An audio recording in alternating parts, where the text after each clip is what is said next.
കഴിഞ്ഞ നിയമസഭാ തെരഞ്ഞെടുപ്പിൽ DK ശിവകുമാർ അതിശക്തമായി പോരാട്ടം നടത്തി കോൺഗ്രസിനെ അധികാരത്തിലേക്ക് എത്തിച്ചു. സിദ്ധരാമയ്യയും DKയുടെയും പ്രൗഢോജ്വലമായ ഒരു ഗംഭീര തിരിച്ചുവരവായിരുന്നു അത്. BJPയുടെ നട്ടലൊടിച്ചുകൊണ്ട് JDSനെ തൂത്തെറിഞ്ഞുകൊണ്ട് ജനങ്ങൾ കോൺഗ്രസിനെ വലിയ തോതിൽ സഹായിച്ചു. അത് ജനങ്ങളുടെ ഏറ്റവും വലിയ വികാരം തന്നെയായിരുന്നു.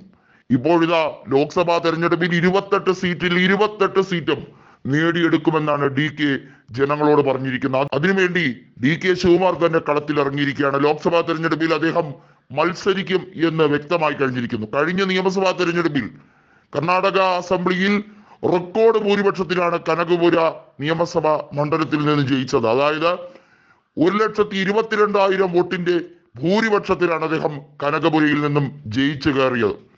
തീർച്ചയായും 5 ലക്ഷത്തിൽ പരം വോട്ടിന്റെ ഭൂരിപക്ഷമാണ് അദ്ദേഹം ലോക്സഭാ തെരഞ്ഞെടുപ്പിൽ ടാർഗറ്റ് ഇട്ടിരിക്കുന്നത് എന്ന് പറഞ്ഞു കഴിഞ്ഞിരിക്കുകയാണ്. അതായത് ഈ ലോക്സഭാ സീറ്റിൽ എല്ലായിടത്തും പ്രിയങ്ക അടക്കമുള്ള നേതാക്കളെ കൊണ്ടുവന്ന് വലിയ ക്യാമ്പയിൻ നടത്തി ഒരുപക്ഷെ വേണ്ടി വന്നാൽ അവരെ കൂടി ബെല്ലാരിയിൽ മത്സരിപ്പിച്ചുകൊണ്ടുള്ള ഒരു തിരിച്ചുവരവായിരിക്കും കോൺഗ്രസ് നടത്തുക എന്ന് കോൺഗ്രസിന്റെ അധ്യക്ഷൻ കൂടിയായിട്ടുള്ള കർണാടകയുടെ അധ്യക്ഷൻ കൂടിയായിട്ടുള്ള DK പറഞ്ഞിരിക്കുകയാണ്.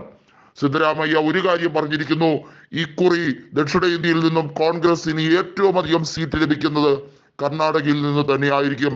അവിടെ നിന്ന് തന്നെ ആകട്ടെ കോൺഗ്രസിന്റെ തേരോട്ടം എന്ന് തന്നെയാണ് DK ശിവകുമാറിനോടൊപ്പം സിദ്ധരാമയ്യയും പറഞ്ഞിരിക്കുന്നത്. നമുക്കറിയാം JDS BJPയുമായിട്ടുള്ള ബാന്ധവം നടത്തിയ കാലം മുതൽ, അതായത് ഒളിഞ്ഞും തെളിഞ്ഞും അവർ തമ്മിൽ വോട്ട് കച്ചവടം ഉണ്ടായിരുന്നു.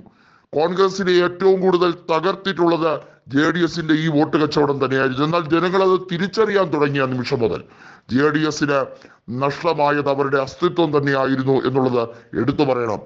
ദേവഗൌഡയും അതുപോലെ തന്നെ മകൻ കുമാരസ്വാമിയും കളിക്കുന്ന നാറിയ കളികൾക്ക് ജനങ്ങൾ മറുപടി കൊടുത്തത് കഴിഞ്ഞ നിയമസഭാ തെരഞ്ഞെടുപ്പിലായിരുന്നു. ഒന്നുമല്ലാതെ നിലംപരിശാകേണ്ടി വന്നു.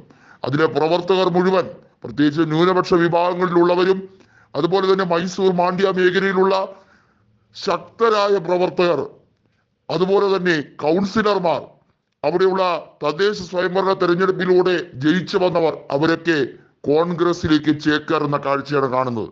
ഇനി ഏതാനും ചില നിയോജക മണ്ഡലങ്ങളിൽ ലോക്സഭാ തെരഞ്ഞെടുപ്പിനോടനുബന്ധിച്ച് അവിടെ MLAമാർ രാജിവെക്കാനും സാധ്യതയുണ്ട് എന്ന് വ്യക്തമായി കഴിഞ്ഞിരിക്കുന്നു. അങ്ങനെയെങ്കിൽ കർണാടകയിൽ കോൺഗ്രസിന്റെ അംഗബലം വർദ്ധിക്കുന്ന ഒരു രാഷ്ട്രീയ സാഹചര്യം കൂടി വരും.